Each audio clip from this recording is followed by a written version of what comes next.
Location পাঠা, আমি আসতেছি। শাফিক,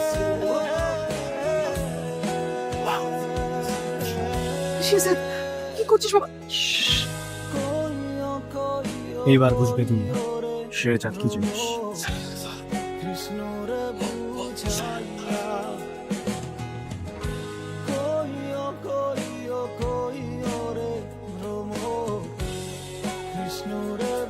बहुत दिन इस लड़की को यहाँ पर रखा जाए ना, बहुत जल्द उसको बेच देते হবে। তার আগে তুই বিক্রি হয়ে যাবে।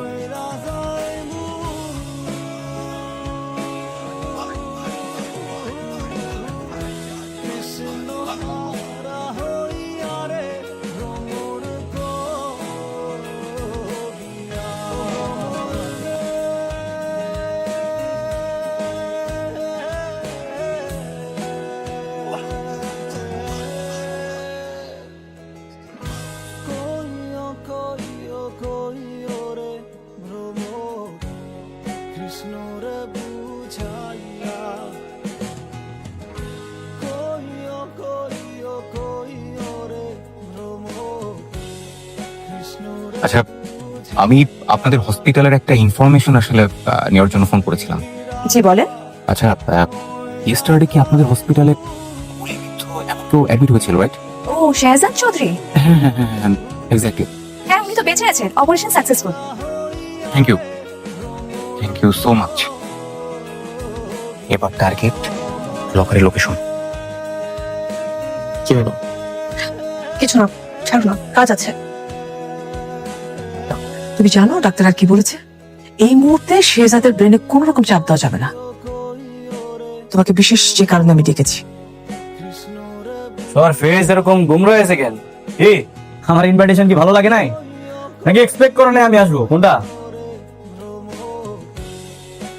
আরে যাই হোক, আমি সোজা পয়েন্টে আসি। আমার কথা আপনারা সবাই মন দিয়ে শোনেন। দুদিন আমি ছিলাম না, খুব বিজনেস করছেন আপনারা। হ্যাঁ, গোল্ডের ইম্পোর্ট এন্ড এক্সপোর্ট বিজনেসের ওনার শুধুমাত্র আমি থাকবো। আমার এত মানুষের প্রয়োজন নাই। হ্যাঁ, একজন পার্টনার থাকতে পারে।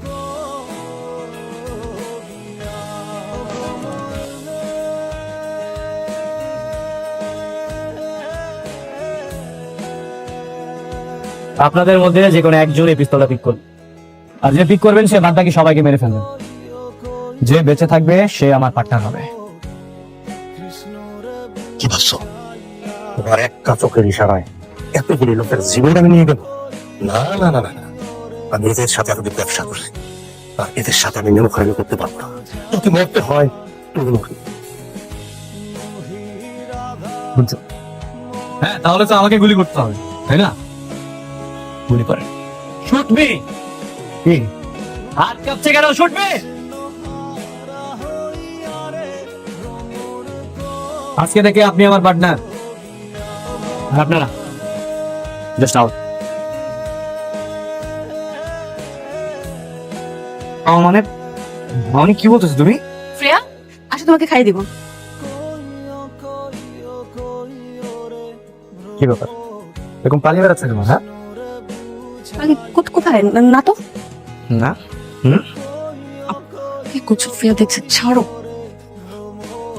স্বামী সাহেব, এই 2 দিনের মধ্যে এত কিছু পরিবর্তন কিভাবে হলো? কই না তো স্যার, আমি সবকিছু সামলে রেখেছি। আপনি অসুস্থ ছিলেন, আমি সামলে নিয়েছি। আপনি কাউকে চিনেছিলেন? না স্যার, আমি চিনবো কিভাবে? ওই অ্যাটাকের পরে একটা গাড়ি এসে আমাকে চাপা দিতে চেয়েছিল, ওই ড্রাইভারকে আমি চিনতে পেরেছি।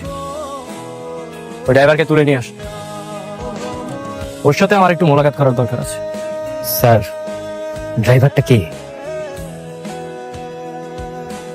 এই জায়গাটা আমার খুব পরিচিত মনে হচ্ছে।